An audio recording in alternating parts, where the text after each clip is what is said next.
नमस्कार विद्यार्थी मित्रांनो, बृहन्मुंबई महानगरपालिका शिक्षण विभाग व्हर्च्युअल ट्रेनिंग सेंटर, मी विश्वास ठोंबरे व्हर्च्युअल शिक्षक आपले स्वागत करतो। विद्यार्थी मित्रांनो, आज आपण सर्वजण शाळेत नसलो तरी घरात राहून ऑनलाईन लर्निंगच्या माध्यमातून शिक्षण घेत आहोत।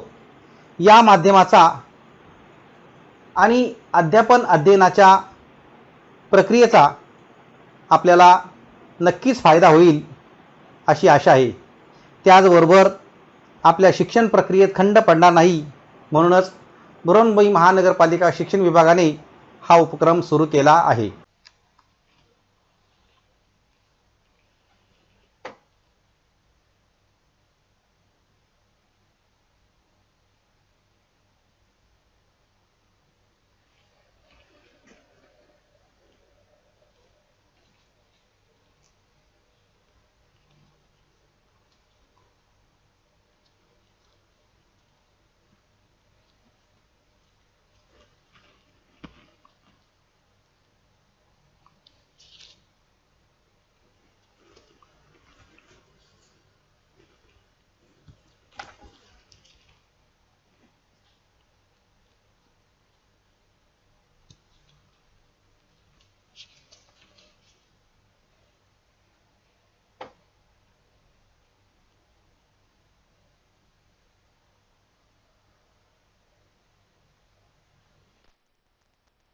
आज आपण इयत्ता 10वी आपला विषय आहे भूगोल।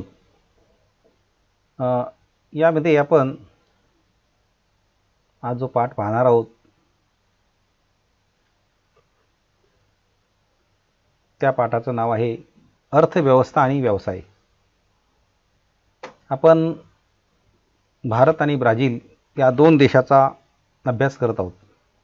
मग भारत आणि ब्राझील या दोन देशांमधली अर्थव्यवस्था आणि व्यवसाय कोणत्या प्रकारचे आहेत, त्यामध्ये काय साम्य आहे, याबाबतची माहिती आपण भाग 1 मध्ये घेत आहोत। आजचा या पाठाचा भाग 1 आहे।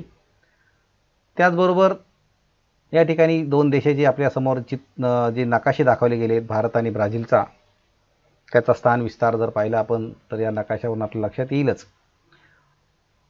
याशिवाय या दोन देशाचे जे काही ध्वज असतात ते सुद्धा दाखवले गेलेले आहेत। आता आपल्या पाठामध्ये एक आलेख दिलेला आहे, ग्राफ दिलेला आहे। यामध्ये काय दिलं आहे की खालील आलेखाचे वाचन करून प्रश्नांची उत्तरे लिहा।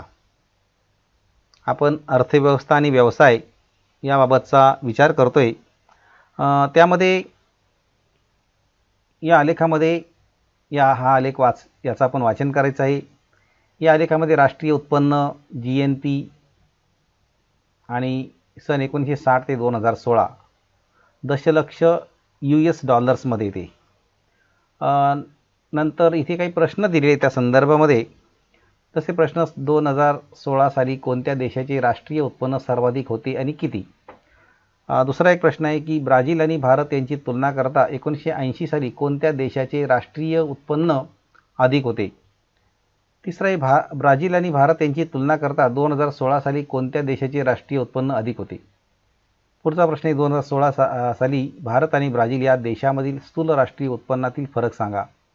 आणि पुढचा प्रश्न आहे की साल 2016 मधील विकसित राष्ट्रे व विकसनशील राष्ट्र यांच्या स्थूल उत्पन्नातील फरक सांगा। अशा प्रकारे काही प्रश्न या आलेखाच्या संदर्भात दिलेले आहेत। आता या प्रश्नांची जेव्हा आपण उत्तरं या आलेखावरून आपण देऊ तर त्यामध्ये काय आपल्याला सांगता येईल, तर हा जो आलेख दिला आहे तो स्थूल राष्ट्रीय उत्पन्न 1960 ते 2016 या कालावधीचा आहे। आता यामध्ये पहिला प्रश्न जो आहे की 2016 साली कोणत्या देशाचे राष्ट्रीय उत्पन्न सर्वाधिक होते। आता इथे आपण आलेख पाहतोय। या आलेखामध्ये जसं इकडे जो रंग दिले होते पहिल्या याच्यामध्ये इथे निळा, थोडा राखाडी आणि ग्रीन आहे असे रंग दिलेले आहेत। तर तेच रंग जर आपण पाहिले तर इकडे जो काही रंग दिलेला आहे त्या रंगावरून सुद्धा आपल्याला संयुक्त संस्थाने जी आहेत त्याला इकडे ग्रीन रंग दिलेला आहे नंतर भारत या ठिकाणी त्याला इथे रेड रंग दिला आहे आणि ब्राझीलला ब्ल्यू रंग दिला आहे. तर अशा पद्धतीने हा आलेख आपल्या पुस्तकात दिलेला आहे आणि त्या आलेखावरून आपल्याला उत्तरं लिहायची आहे. आता 2016 साली कोणत्या देशाचे राष्ट्रीय उत्पन्न सर्वात जास्त होते, हे तर आपण हा जो इथे ग्रीन आलेख आहे हा सगळ्यात जास्त आहे. म्हणजे याचा अर्थ काय झाला की संयुक्त संस्थानं हे त्याचं उत्तर असेल. म्हणजे संयुक्त संस्थाने या देशाचे राष्ट्रीय उत्पन्न जास्त आहे आणि ते किती आहे, जवळजवळ 1850 दशलक्ष एवढं आहे. पुढचा प्रश्न आहे, ब्राझील आणि भारत यांची तुलना करता 1980 साली कोणत्या देशाचे राष्ट्रीय उत्पन्न अधिक होते. हा एक प्रश्न आहे. भारत आणि ब्राझील जेव्हा आपण याची तुलना करतो 1980 सालाचा जर आपण आलेख पाहिला तर त्यामध्ये आपल्याला ब्राझील जे आहे या ब्राझीलचंच आपल्याला उत्पन्न हे जास्त दिसेल. कारण इथे आपण हा आलेख पाहू शकतो.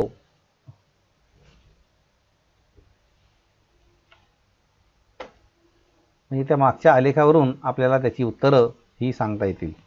त्याचबरोबर ब्राझील आणि भारत यांची तुलना करता 2016 साली कोणत्या देशाचे राष्ट्रीय उत्पन्न अधिक होते. आपण आपल्या पुस्तकातला जर आलेख जर पाहिला 2016 साली कोणत्या देशाचे राष्ट्रीय उत्पन्न अधिक होते. आता 2016चा जर आलेख पाहिला इथे तर त्यामध्ये आपल्याला भारत हे त्याचं उत्तर मिळू शकेल की भारताचं उत्पन्न हे अधिक होतं. त्यानंतर चौथा प्रश्न आहे की 2016 साली भारत आणि ब्राझील या देशामधील स्थूल राष्ट्रीय उत्पन्नातील फरक सांगा. आता भारत आणि ब्राझील यांच्यातल्या स्थूल राष्ट्रीय उत्पन्नातला जो काही फरक आहे तो 10 दशलक्ष US$ असा फरक त्यामध्ये आपल्याला दिसून येईल. नंतर पुढचा प्रश्न आहे की 2016 मधील विकसित राष्ट्र व विकसनशील राष्ट्र यांच्या स्थूल राष्ट्रीय उत्पन्नातील फरक सांगा. तर यामधला जो काही फरक आहे तो 1680 ते 1660 दशलक्ष US$ एवढा फरक त्या विकसित राष्ट्र आणि विकसनशील राष्ट्र यांच्यातील हा फरक आहे स्थूल राष्ट्रीय उत्पन्नातला. तर अशा पद्धतीने हा एक आलेख आपल्याला होता. आणि पुढचं एक त्यांनी सांगितलं की दोन्ही देशातील विविध क्षेत्रातील मालकीबाबतचा तक्ता एक दिलेला आहे आणि त्यामध्ये ब्राझीलप्रमाणे भारताच्या संदर्भात सुद्धा आपल्याला ही माहिती भरायला दिलेली आहे. आणि ही माहिती भरून आपण तो तक्ता जो आहे तो तक्ता आपण पूर्ण करायचा आहे असं त्या ठिकाणी सांगण्यात आलेलं आहे.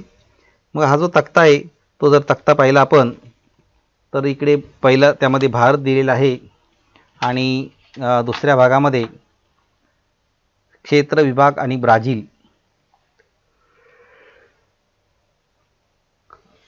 म्हणजे ब्राझीलची जी काही माहिती आहे ती ब्राझीलची माहिती त्यामध्ये दिलेली आहे. आता तुम्ही बघू शकता या तक्त्यामध्ये काय काय, एक मिनिट तुम्ही बघा त्या तक्त्यामध्ये काय लिहिलेलं आहे ते.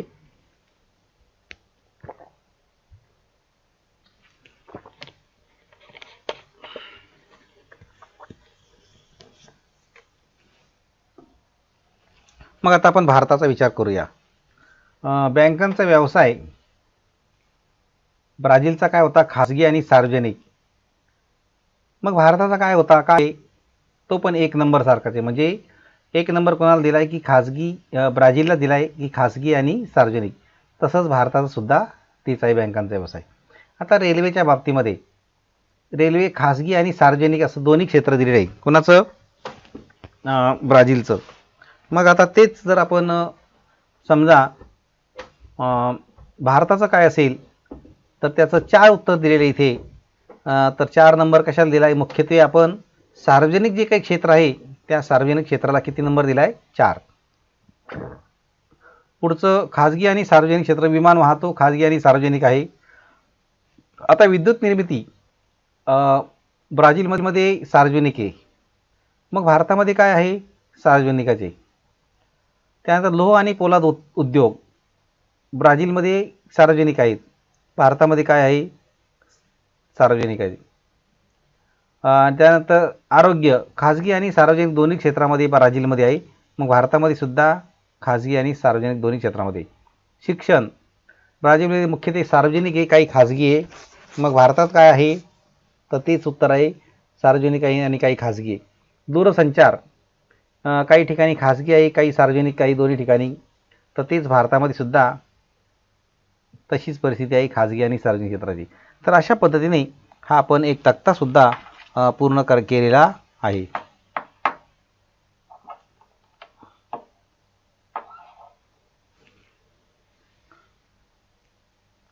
पुढे आता आपण त्याचं स्पष्टीकरण करत असताना तर भौगोलिक स्पष्टीकरण जर आपण केलं तर ह्या तक्त्याच्या आधारेच तर अर्थव्यवस्थेचे 3 प्रकार साधारणपणे आहेत आणि त्या व्यवसायाचं वर्गीकरण आपण आता केलेलं आहे.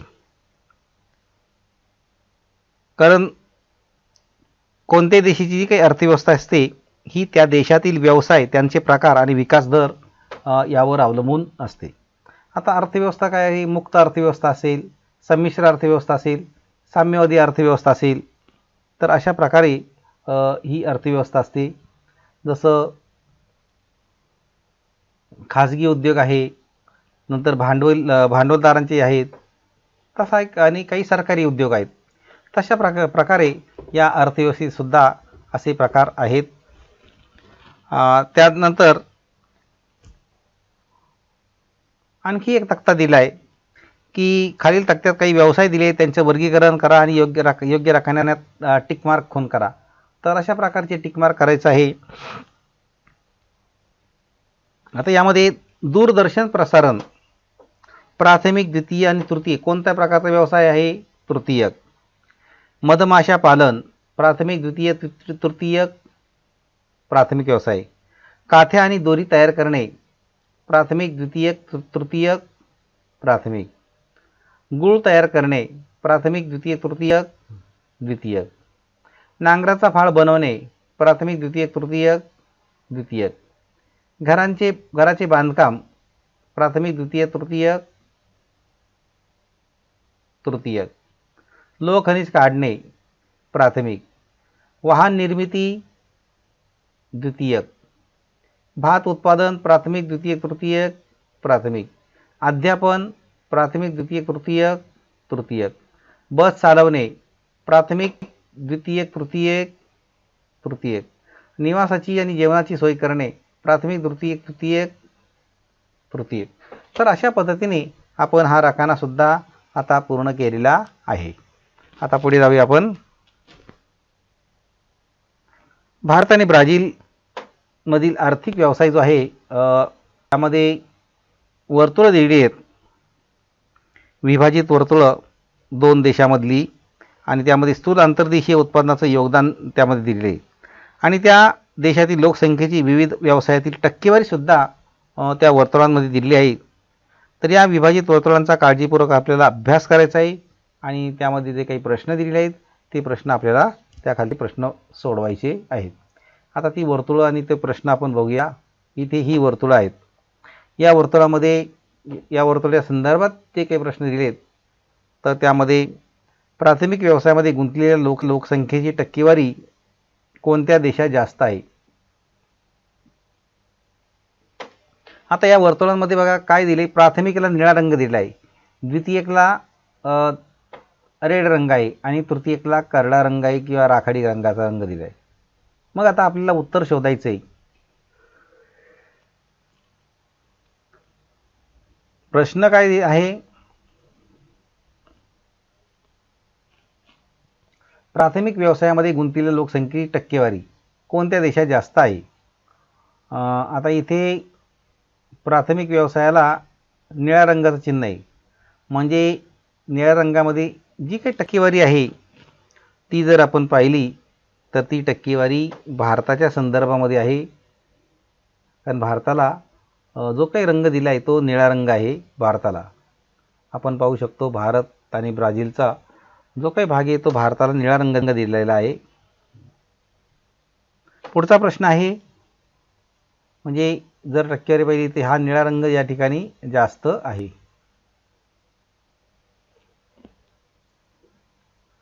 अंतर्देशीय उत्पादनात कोणत्या देशात तृतीयक व्यवसायांचे योगदान अधिक आहे. आता अंतर्देशीय हा जो अंतर्देशीय व्यवसाय जे उत्पादन आहेत त्यामध्ये तृतीयक व्यवसायाचे योगदान कोणत्या देशाचं अधिक आहे? तर त्यामध्ये ब्राझील या देशाचं हे जास्त योगदान आहे. कारण इथे या आकृत्यांवरून आपल्याला व्यवसायाचं हे समजेलच की जसं कारण हा रंग इथे सांगतोय. नंतर स्थूल अंतर्देशीय उत्पादनात द्वितीयक व्यवसायाचा हिस्सा कोणत्या देशात जास्त आहे?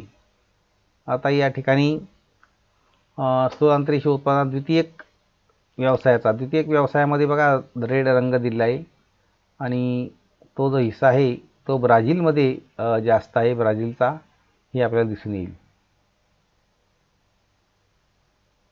भारताप्रमाणे ब्राझीलची अर्थव्यवस्था शेतीवर आधारित आहे असे म्हणता येईल का? ते साकारण सांगा. कारण भारताचा जर विचार आपण केला तर भारतामध्ये जवळजवळ 48.8 एवढी लोकसंख्येची जर टक्केवारी जी आहे यामध्ये शेतीच्या संदर्भामध्ये आहे असं म्हणता येईल. आणि एवढी लोक शेती करण्यास उत्सुकही आहेत. म्हणजेच जे काही उत्तर आहे ते उत्तर भारत 48.8 एवढं तिथलं उत्तर अपेक्षित आहे.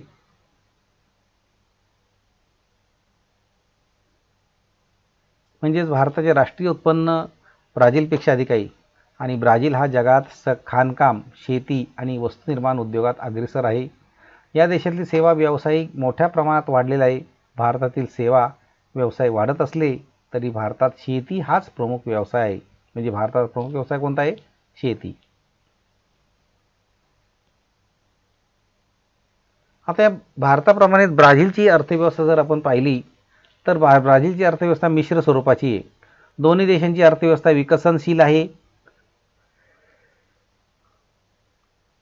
त्यांचे राष्ट्रीय दरडोई उत्पन्न अमेरिकेच्या संयुक्त संस्थानाच्या तुलनेत अतिशय कमी आहे आणि महत्त्वाचं म्हणजे भारताचे राष्ट्रीय उत्पन्न ब्राझीलच्या तुलनेत जास्त असलं तरी भारताचे दरडोई उत्पन्न ब्राझीलच्या तुलनेत कमी आहे.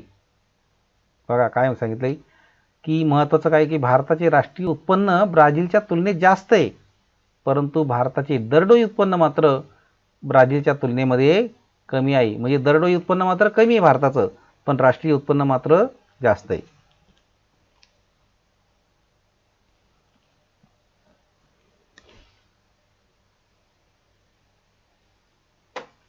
आता इथे काही प्रश्न दिलेत. हे जर प्रश्न आपण जर पाहिलेत तर भारतातील शेती व्यवसायाचं स्वरूप स्पष्ट करा असा एक प्रश्न आहे. त्यानंतर त्याची वैशिष्ट्ये जर आपण विचारात घेतली तर प्राचीन हा जो व्यवसाय आहे तो कसा आहे? प्राचीन आहे. व्यवसाय कसा आहे? प्राचीन आहे. आणि प्राचीन व्यवसाय म्हणजे शेतीवर आधारित अनेक प्रकारचे उद्योगधंदे आहेत आणि म्हणून हा जो व्यवसाय आहे हा प्राचीन याला व्यवसाय असं म्हटलं की मूळचा जो व्यवसाय आहे भारतामधला शेती हाच मूळचा व्यवसाय आहे आणि या व्यवसायावरच अनेक उद्योगधंदे अवलंबून असतात. हे आपल्याला या ठिकाणी सांगता येईल की जसं प्राचीन व्यवसाय असल्यामुळे तो अनेक काळापासून चालत आलेला आहे आणि भारतातील जो काही एकूण भूभाग आहे त्या एकूण भूभागापैकी जवळ 60% जमीन ही लागवडीखाली वापरलेली जाते. त्यानंतर बहुतांश भागामध्ये शेती ही निर्वाहासाठी साधन आहे. त्यानंतर अंतर्देशीय उत्पादनात शेतीचं योगदान जे आहे ते तुलनेने जर तुलना केली तर ते सुद्धा अधिक आहे. त्याचबरोबर भारतीय शेतीत मनुष्यबळाचा जास्त वापर केला जातो. म्हणजे जास्तीत जास्त लोक हे शेती व्यवसायाकडे वळलेले आहेत हे आपल्याला सांगता येईल. त्याचबरोबर हा एक वैशिष्ट्य झालं त्याचं. आता यामध्ये व्यवसायाचं स्वरूप स्पष्ट करत असताना वैशिष्ट्य हा पहिला मुद्दा झाला. दुसरा मुद्दा जो आहे तो व्यवसायास चालना देणारे घटक. आता भारतीय शेतीला चालना देणारे काही घटक आहेत ते कोणते आहेत ते जर आपण पाहिले तर भारतातील उत्तरेकडील विस्तीर्ण अशी मैदानं आहेत. नद्यांच्या खोऱ्याचा जो काही प्रदेश आहे त्या प्रदेशामध्ये सुपीक अशा प्रकारची मृदा आढळून आलेली आहे आणि वर्षभरात दीर्घ कालावधीसाठी राहणारे अनुकूल हवामान, विविध प्रदेशातील हवामानातील भिन्नता इत्यादी सर्व घटकामुळे भारतातील शेती व्यवसायाला मोठ्या प्रमाणावर चालना मिळालेली आहे. त्याचबरोबर उत्पादित होणारी काही विविध अशा प्रकारची पिकं आहेत. भारतामध्ये ठिकठिकाणी भात, गहू, ज्वारी, बाजरी, मका इत्यादी खाद्यान्न पिकं जी आहेत त्या खाद्यान्न पिकांचं चहा, कॉफी, कापूस, रबर, ताग यासारखी नगदी पिकांचं सुद्धा उत्पादन घेतलं जातं. म्हणजे खाद्यान्न पिकाच्या सोबत भारतामध्ये नगदी पिकं जी आहेत त्या नगदी पिकांचं सुद्धा एक भाग त्यामध्ये आलेला आहे. नंतर परकीय चलनसुद्धा त्यातून मिळत असतं. जसं भारतामध्ये मसाल्याचे अनेक प्रकारचे पदार्थ, मसाल्याचे जे काही पदार्थ आहेत त्या मसाल्याच्या पदार्थांचा समावेश आहे. मग त्यामध्ये भारतामध्ये मिरी, लवंग, तमालपत्र यासारखे मसाल्याचे पदार्थ, अनेक जे काही मसाल्याचे पदार्थ आहेत ते त्याचंही उत्पादन काढलं जातं. शिवाय आंबा, द्राक्ष, सफरचंद अशा प्रकारच्या फळांचं उत्पादन मोठ्या प्रमाणात घेतलं जातं आणि भाजीपाला याचं उत्पादनसुद्धा मोठ्या प्रमाणात घेतलं जातं. म्हणजेच भारतातील कृषी मालांची मोठ्या प्रमाणात निर्यात केली जाते आणि त्यातून भारतास मोठ्या प्रमाणावर परकीय चलन हे प्राप्त होतं. तर अशा पद्धतीने आपण हा जो प्रश्न आहे तर भारतातील शेती व्यवसायाचं स्वरूप स्पष्ट करा हा प्रश्न सोडवत असताना त्याची वैशिष्ट्ये लिहायची असतात. नंतर त्या व्यवसायाला चालना देणारे घटक कोणते आहेत, उत्पादित होणारी विविध पिकं कोणती आहेत आणि परकीय चलन प्राप्ती ही असे 4 घटक जे आहेत प्रमुख घटक, त्या 4 घटकांवरूनच आपण त्याचं स्पष्टीकरण द्यायचं आहे.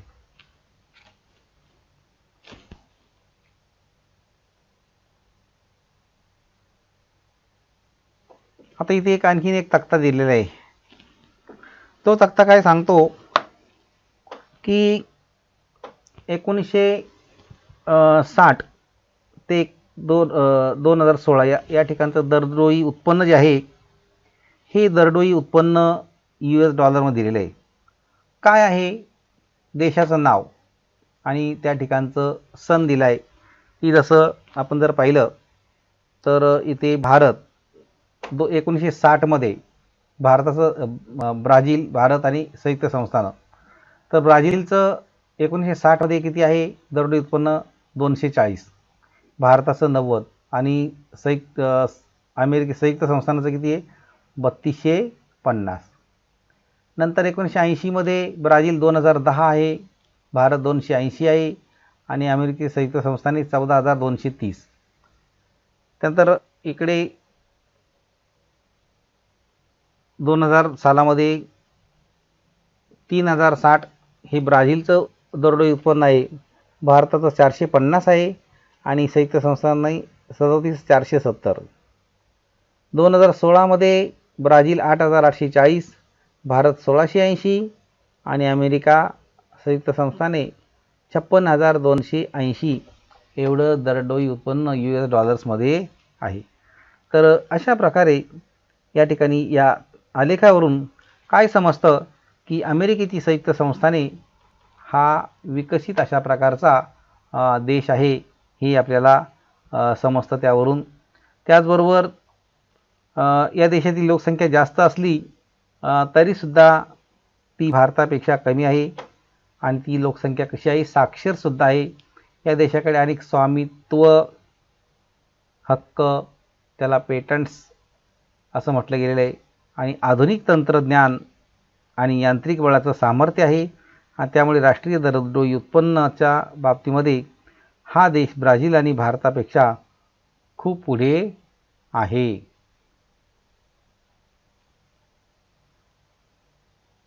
आता भारत आणि ब्राझील हे देश विकसनशील आहेत. अत्याधुनिक तंत्रज्ञान, शिक्षण, उद्योग याबाबत हे देश प्रगतीपथावर सुद्धा आहेतच. त्याचबरोबर राष्ट्रीय उत्पन्न जास्त असलं तरी भारताची लोकसंख्या जास्त आहे आणि त्यामुळे दरडोई उत्पन्न हे मात्र ब्राझीलच्या तुलनेने कमी आहे. म्हणजे एका बाजूने राष्ट्रीय उत्पन्न जास्त आहे परंतु लोकसंख्या जास्त असल्यामुळे त्या ठिकाणी भारताचं दरडोई उत्पन्न हे कमी होतं आहे. म्हणजे एकंदरीत आपल्या देशाची लोकसंख्या ही त्याला कारणीभूत ठरत आहे.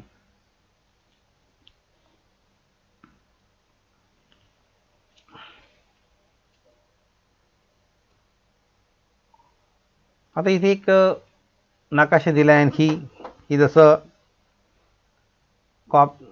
ब्राझील प्रमुख प्राथमिक व्यवसाय कोणते आहेत ते दिले.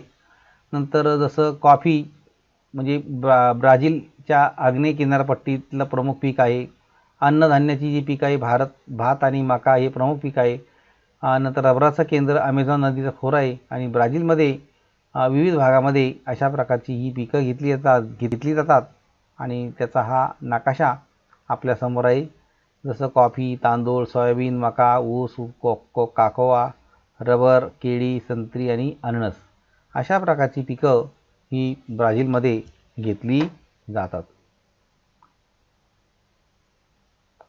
आता ही जी आकृती होती त्या आकृतीचं आपण निरीक्षण आता करायला समजा केलेलंच आहे आणि यामध्ये ब्राझीलमधील प्रमुख प्राथमिक व्यवसायाचं वितरण दाखवलं गेलं आहे.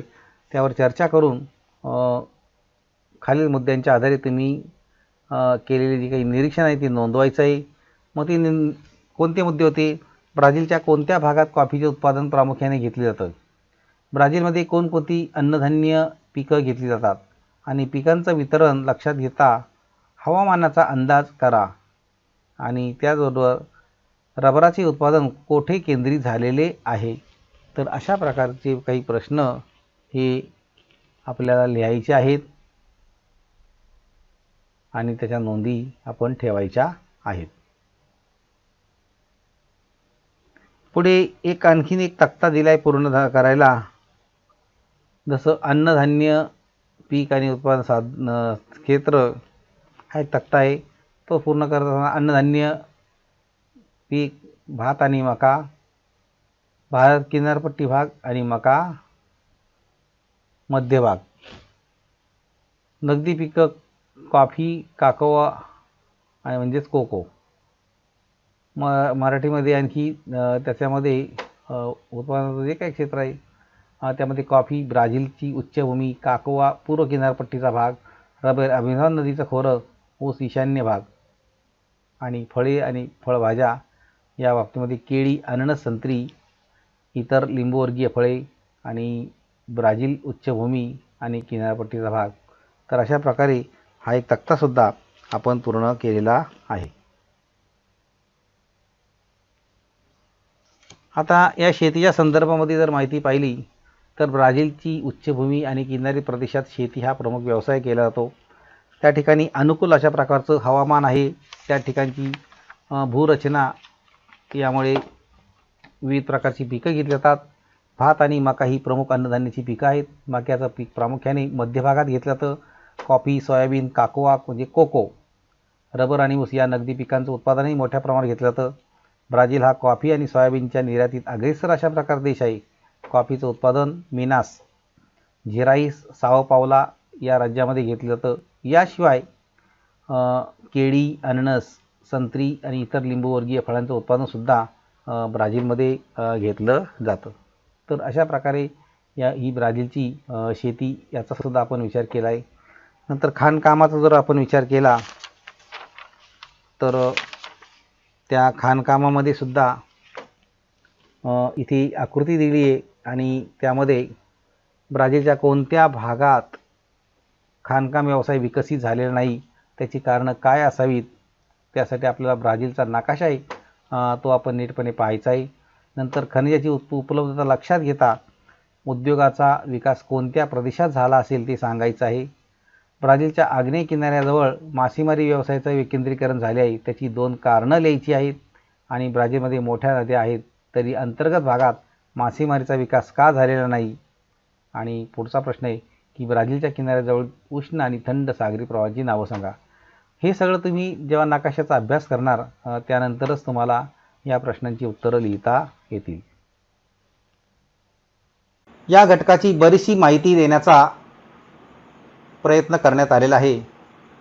आपणही या घटकाचे व पाठाचे वाचन करायचे आहे आणि पाठ्यपुस्तकात दिलेले जे प्रश्न आहेत त्या प्रश्नांची उत्तरं सोडवायची आहेत. त्याचबरोबर आपल्याला मी काही प्रश्नसुद्धा दिलेले आहेत, ते प्रश्नसुद्धा आपण सोडवायचे आहेत. आणि याबरोबरच या पाठाच्या आपल्या प्रतिक्रिया आपण बृहन्मुंबई महानगरपालिकेच्या यूट्यूब चॅनलवर जरूर कळवायच्या आहेत. धन्यवाद.